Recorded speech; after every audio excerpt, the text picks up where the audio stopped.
So let's talk about DSV, and let's talk about our main strategy for partnering with subnets. Like we've been doing these OTC deals. What's an OTC deal?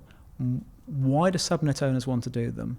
And why does DSV seem to be the first port of call for subnet owners that want an OTC?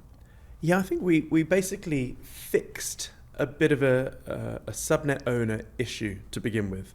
So what was happening is that a lot of these subnet teams were, 5 to 15 people, which meant that they had pretty high OPEX, so monthly operating expenditure.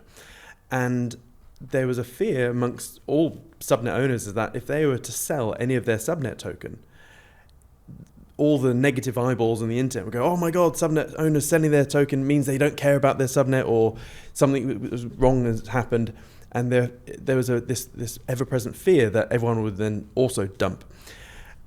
But obviously you and I, we're from the business world. We could see like, hey, no, there's an issue here.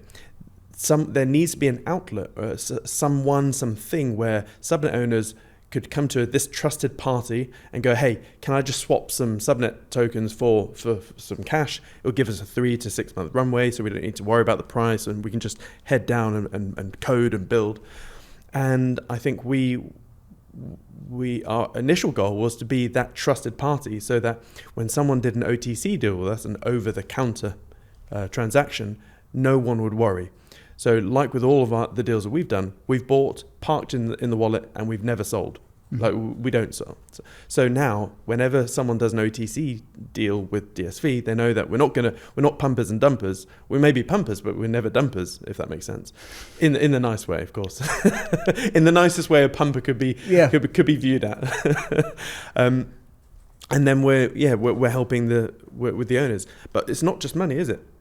We're not just giving the money, and I think you're best suited for the behind the table reasons. That's not even a. We do bring more than capital into subnets, and that's because a lot of subnets are owned, run, created, built by very, very, very smart people who haven't got a lot of business experience. They haven't got a lot of commercial experience. This might be, in some cases, their first foray into a business, and a subnet is a business, and they come to it because they're excited by the mechanism, they're excited by the AI, they're excited by the tech, and that's their specialism. But at some point, in order to turn revenue on, they need customers, and to build a business, they need a team, and these are classic problems and challenges faced by every business since the dawn of time. Yeah. You need to bring some people together to work on your thing, and so you need to recruit some people, and then you need to motivate those people and incentivize them and to reward them, and then you also need to go and find some customers, some clients that want to give you cash for that thing, for the value that you're adding, and you need to run a business. And a lot of subnet owners don't have a huge amount of business experience, or none. And I think that we do add a lot of value to the subnets that we partner with, not just capital, but also some experience. Yeah, it's not a one-hit deal. We consistently and continually talk to our partners. So that's what an OTC deal is.